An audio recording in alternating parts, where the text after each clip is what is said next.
Hello and welcome to my channel. मेरा नाम विजय है और आज की वीडियो का टाइटल है increment and decrement operators in C language. तो आइए शुरू करते हैं आज का वीडियो।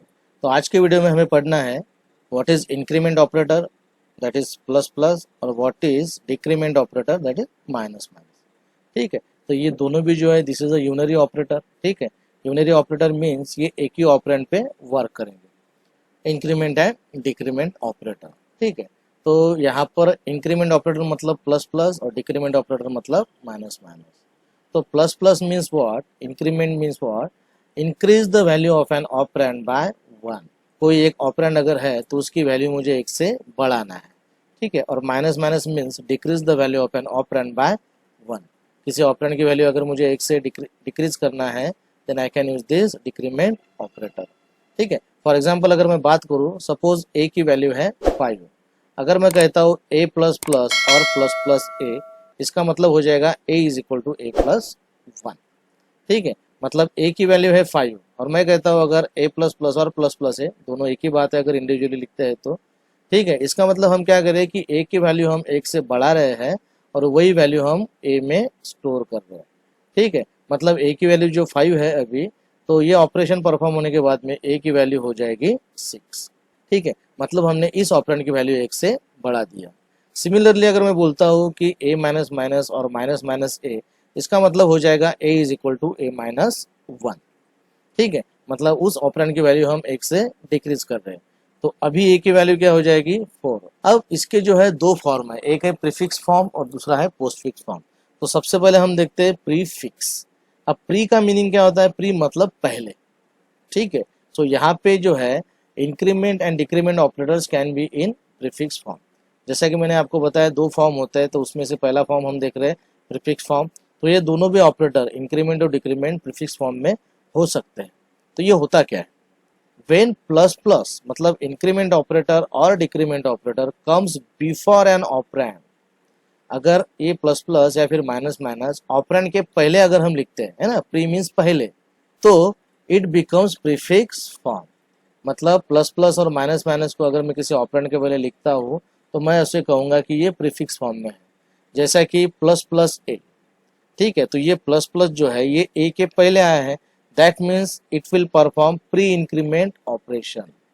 ठीक है, और माइनस माइनस ए मतलब क्या है, this is pre decrement operation. This minus minus A will perform pre decrement operation. ठीक है, अब अगर मैं इसको इंडिविजुअली लिखता हूँ तो उसका कोई स्पेशल मीनिंग है नहीं। ठीक है, मतलब अगर मैं इसको इंडिविजुअली लिख रहा हूँ, प्लस प्लस हो या ए प्लस प्लस हो, तो कोई फर्क नहीं पड़ेगा, वो एक से ही इंक्रीमेंट करने वाला है वैल्यू। लेकिन जब मैं उसे एक्सप्रेशन में लिखूंगा, अगर मैं प्री इंक्रीमेंट फॉर्म को, प्रीफिक्स फॉर्म को अगर मैं एक्सप्रेशन में लिखूंगा, देन हमें थोड़ा केयरफुल रहना होगा। Then we will have to be very careful. ठीक है, जैसा कि चलो यहाँ पे हम एग्जांपल देख लेते हैं। ए की वैल्यू है सपोज 5, बी और सी, ये तीन वेरिएबल मैंने डिक्लेयर किया है। फिर अब मैं बोल रहा हूँ B is equal to plus plus A. ठीक है, उसके बाद में मैं बोल रहा हूँ C is equal to minus minus A. अब ये दोनों भी प्रीफिक्स फॉर्म में है, क्योंकि ये प्लस प्लस जो है ए के पहले आ रहा है, माइनस माइनस जो है ए के पहले आ रहा है। ठीक है, इसलिए ये दोनों भी क्या है, प्रीफिक्स फॉर्म में है। तो आप मुझे बताइए what will be the value of A B and C. ठीक है, अगर आपको इसका आंसर आता है तो इस वीडियो को थोड़ा पॉज कीजिए, इसका आंसर फाइंड आउट कीजिए। तो आप एक बार चेक कर लीजिए कि आपका आंसर वही है जो मैं अभी बताने जा रहा हूँ। तो ए की वैल्यू आना चाहिए 5, बी की वैल्यू होना चाहिए 6 और सी की वैल्यू होना चाहिए 5। ठीक है, अगर आपका ये आंसर सही आता है दैट मीन्स आपको ये टॉपिक अच्छे से आता है। लेकिन अगर ये गलत हो जाता है, ठीक है, तो आप इस वीडियो को पूरा देखिए। ठीक है, तो ये a is equal to 5, B is equal to 6 है, सी इज इक्वल टू 5 कैसे आया है, चलिए हम दिखते हैं इसको थोड़ा डिटेल में।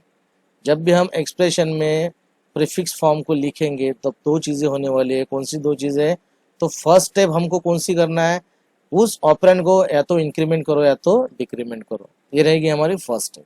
ठीक है, और सेकंड स्टेप हमारी रहेंगी असाइनमेंट। इस केस में हम असाइनमेंट ऑपरेशन परफॉर्म कर रहे हैं तो ये बाद में होगा। मतलब दो चीज़ें होगी, पहली स्टेप इंक्रीमेंट या डिक्रीमेंट कर दो उस ऑपरेंड को, और सेकंड स्टेप असाइनमेंट कर दो। ठीक है, जैसा कि हमारा ये मेमोरी ऑर्गेनाइजेशन है ए बी और सी वेरिएबल्स का।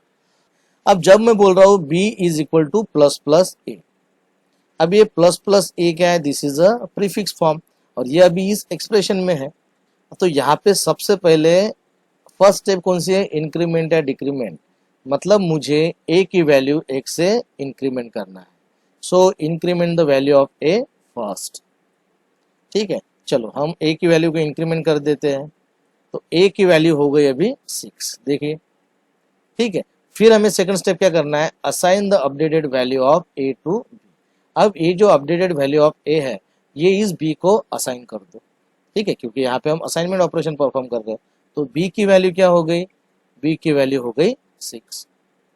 ठीक है, तो इस तरीके से ये जो सिंगल एक्सप्रेशन आपको दिख रहा है इसने दो चीजें कर लिया, मतलब ए की वैल्यू इंक्रीमेंट भी हो गई और ए की वैल्यू बी को असाइन भी हो गई। ठीक है, अब देखते हैं हमारा दूसरा एक्सप्रेशन। यहाँ पर है C is equal to minus minus A, again this is pre decrement. ठीक है, लेकिन एक्सप्रेशन में है तो क्या होगा, तो माइनस माइनस ए, तो पहले डिक्रीमेंट होना चाहिए। So decrement the value of A first, सबसे पहले हमें ए की वैल्यू को डिक्रीमेंट करना होगा। ठीक है, ये एक्सप्रेशन कंटिन्यू में है। तो अभी क्या होगा, ए की वैल्यू हो गई 5, क्यों, क्योंकि हमने ए की वैल्यू 1 से डिक्रीमेंट किया। Now assign the updated value of A to C. अब जो अपडेटेड वैल्यू ऑफ ए है दैट इज 5, वो असाइन करना है हमें सी को।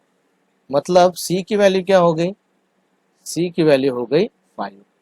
ठीक है, ठीक है, चलिए इसको हम एक बार प्रैक्टिकली इसका आउटपुट हम देख लेते हैं। देखिए सेम प्रोग्राम है, A is equal to 5 B C, B is equal to plus plus A, C is equal to minus minus A, और इस प्रिंटफ में मैं ए बी और सी की वैल्यू प्रिंट कर रहा हूँ। तो क्या आएगा answer, A is equal to 5, B is equal to 6 and C is equal to 5। ठीक है, मतलब यहाँ पे हमने कौन सा ऑपरेशन परफॉर्म किया है, प्री इंक्रीमेंट और प्री डिक्रीमेंट ऑपरेशन। नेक्स्ट देखते हैं हम पोस्ट फिक्स फॉर्म। अब जैसे कि प्री मतलब पहले, तो पोस्ट मतलब बाद में। ठीक है, so increment and decrement operators can be in postfix form. ठीक है, दोनों का पोस्ट फिक्स फॉर्म हो सकता है। Means what, when plus plus मतलब इंक्रीमेंट ऑपरेटर, माइनस माइनस मतलब decrement operator comes after an operand, operand के बाद में अगर ये ऑपरेटर आते हैं then it becomes postfix form. ठीक है, जैसा कि a प्लस प्लस क्या करेगा, फिर a plus plus will perform post increment operation and a minus minus will perform post decrement operation. Again it has no special meaning if you write this statement individually. मतलब अगर मैं a plus plus लिखता हूँ या फिर a minus minus लिखता हूँ तो ये एक से ही वैल्यू बढ़ाने वाला है। विदाउट एक्सप्रेशन ये सेम काम करेगा जैसा प्री इंक्रीमेंट या प्री डिक्रीमेंट ऑपरेटर काम करता है। ठीक है, लेकिन चलिए इसको भी हम थोड़ा सा एग्जाम्पल के थ्रू देख लेते हैं। जैसे कि एग्जाम्पल देख रहे हैं हम, A is equal to 5 B comma C, ये 3 वेरिएबल है मेरे पास। फिर B is equal to A plus plus, C is equal to A minus minus, and what will be the value of A B and C. Again अगर आपको इसका answer आता है तो आप इसको इस वीडियो को पॉज करके एक बार इसका आंसर निकाल लीजिए। ठीक है, चलिए अब ए की वैल्यू आपके हिसाब से क्या आना चाहिए, मेरे हिसाब से तो आ रही है 5, बी इज इक्वल टू 5 और सी इज इक्वल टू 6। ठीक है, चलिए तो ये अभी आंसर कैसा है ये भी हम देख लेते हैं। जब भी हम एक्सप्रेशन में पोस्ट इंक्रीमेंट या पोस्ट डिक्रीमेंट ऑपरेटर यूज करेंगे तो अगेन वहाँ पे 2 स्टेप्स होंगी। तो पहली स्टेप्स क्या होंगी, असाइनमेंट। मतलब मुझे इंक्रीमेंट या डिक्रीमेंट नहीं करना है, मुझे पहले क्या करना है, असाइनमेंट करना है। और जैसे असाइनमेंट हो जाता है फिर बाद में हमें क्या करना है, इंक्रीमेंट या डिक्रीमेंट ऑपरेशन परफॉर्म करना। प्रीफिक्स फॉर्म में क्या हो रहा था कि सबसे पहले इंक्रीमेंट या डिक्रीमेंट हो रहा था, बाद में असाइनमेंट हो रहा था। बट यहाँ पे क्या होगा, पहले असाइनमेंट होगा और बाद में होगा आपका इंक्रीमेंट या डिक्रीमेंट ऑपरेशन। इसलिए हम बोल रहे हैं पोस्ट इंक्रीमेंट या फिर पोस्ट डिक्रीमेंट। पोस्ट मतलब बाद में, तो पहले क्या, पहले असाइनमेंट। ठीक है, चलिए सेम एग्जांपल हम देख रहे हैं।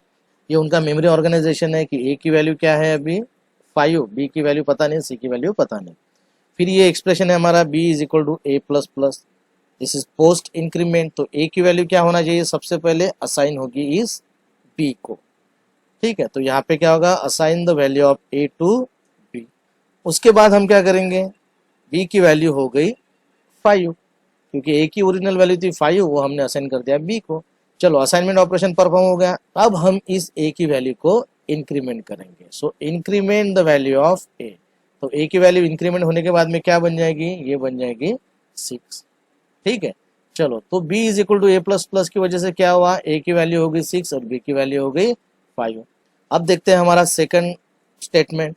यहाँ पे लिखा है हमने c is equal to A minus minus, this is post decrement.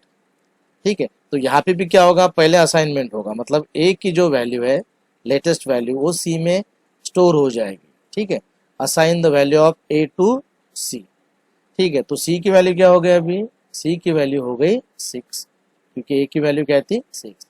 फिर हमें क्या करना है, डिक्रीमेंट द वैल्यू ऑफ ए। फिर हम क्या करेंगे, ए की वैल्यू को डिक्रीमेंट कर देंगे। तो ए की वैल्यू क्या बन जाएगी अभी, ये बन जाएगी 5। ठीक है, तो ये रही हमारी ए बी और सी की वैल्यू। ठीक है, तो इसका भी हम क्या कर लेते हैं, प्रैक्टिकली इसका प्रोग्राम देख लेते हैं। तो दोस्तों यही वो प्रोग्राम है जो मैंने अभी आपको थोड़ी देर पहले समझाया है। ठीक है, चलो इसका आउटपुट हम देख लेते हैं। देखिए a is equal to 5, b is equal to 5, c is equal to 6। ठीक है, तो आइए एक बार हम थोड़ा रिवीजन देख लेते हैं इसका, कि हमने जो देखा है कि भाई इंक्रीमेंट डिक्रीमेंट ऑपरेटर हमने देखा है। फिर इसका एक पहला फॉर्म देखा हमने, प्रीफिक्स फॉर्म। उसमें क्या होगा, प्लस प्लस ए या फिर माइनस माइनस ए। तो यहाँ पे क्या होगा, हमें इंक्रीमेंट और डिक्रीमेंट पहले करना है और बाद में क्या करना है, जो वैल्यू रहेगी उसकी ऑपरेंड में हमें उसे यूज करना है। दूसरा फॉर्म है हमारा पोस्टफिक्स फॉर्म। वहाँ पे हम कैसे लिखते हैं उसे, ए प्लस प्लस और ए माइनस माइनस। ठीक है, यहाँ पे क्या होगा, तो यहाँ पे हमें उस ऑपरेंड की वैल्यू पहले यूज करना होगा एक्सप्रेशन में और बाद में हम उसे इंक्रीमेंट या डिक्रीमेंट करेंगे। तो दोस्तों अगला वीडियो जो मेरा रहेगा उसमें मैं 10 एग्जाम्पल लेने वाला हूँ जो बड़े इंपॉर्टेंट है आपके एग्जाम पॉइंट ऑफ व्यू, इसी टॉपिक पे रहेंगे। ठीक है, तो चलिए, आई होप आपको ये वीडियो जो है समझ में आया होगा। तो मिलते हैं अगली वीडियो में। Thanks for watching.